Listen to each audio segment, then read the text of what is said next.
gives me special pleasure to be here at this meeting.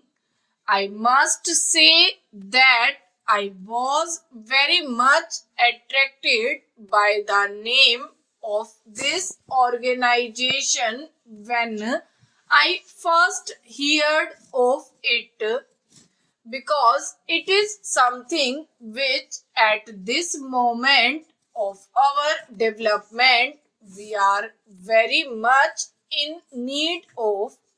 Enterprise is perhaps the greatest of our national needs. Enterprise in agriculture, in industry, in science, and even in matters of civic initiative in combating social evils such as communal friction and other types of frictions and tensions which arise from time to time, which threaten our unity, which threaten our progress, and sometimes threaten even our very survival. This is hardly the place to dwell on some of these tensions, although they have a very vital bearing on the progress of our industry. In today's society, in today's changing society, the new elite are the entrepreneurs and the technologists, and in the situation which exists in our country, these two have a very special responsibility to society. As you have rightly mentioned in your address, this is not only in the interest, in the patriotic interest of the welfare of larger sections of the people, but looking at the question from a very narrow practical point of view, also it is in the interests of all that one should take a stand on the issues and work for the solution of these problems, because these tendencies, whether it is the communal tendency considering one citizen big merely because of his religion to be more patriotic than all others, denying people the right to live where they want to in the country, or to work where they want to, weaken the fabric of the nation. No industry can prosper and no development can take place unless there exists the proper atmosphere, the atmosphere of unity and of working together.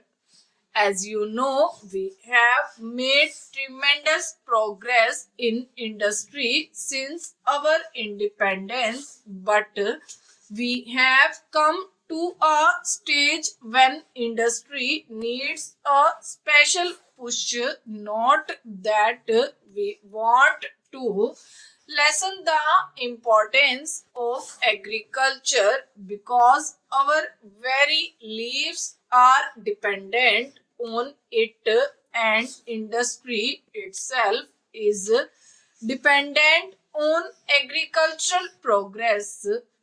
We cannot make history by repeating the experiences of others.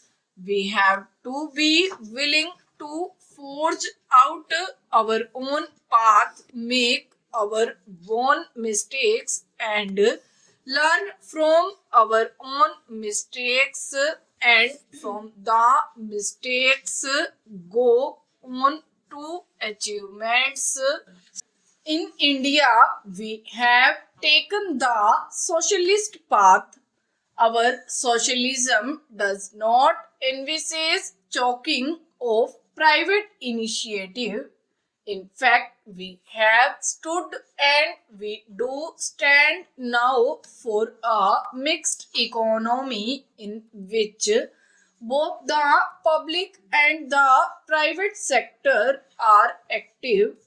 We do not want the state to do everything because apart from this not being possible, the state is not able to undertake everything.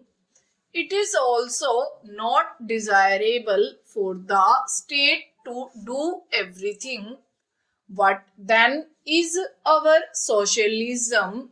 It means that the state takes upon itself the responsibility for wiping out poverty, for initiating steps which will increase production, for modernizing our economy by establishing key modern industries, for enforcing social purpose in all economic activities, for reducing disparities and setting right the historic inequalities between different classes and different regions, and in particular for checking and preventing the growth of monopoly.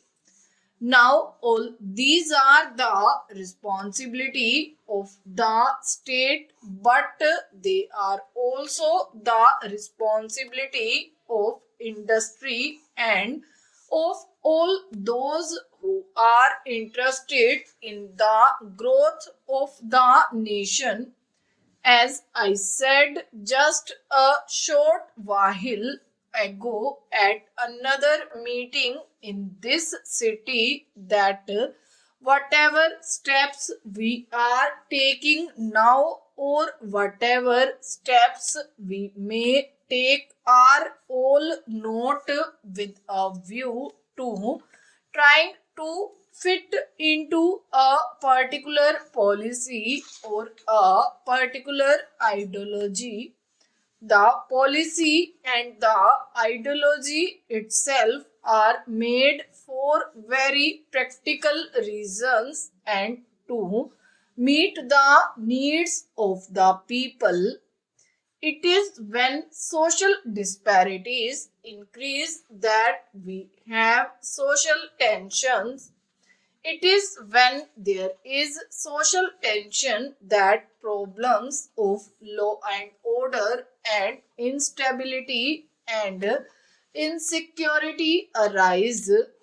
So, these problems of inequalities, of disparities, of meeting the rising expectations of the people are all too very much a part of the industrial scene, and unless we can deal with them, we cannot even advance industrially.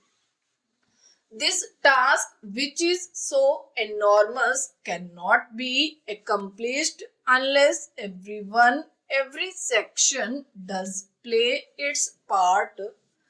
We have the problem of educated unemployment.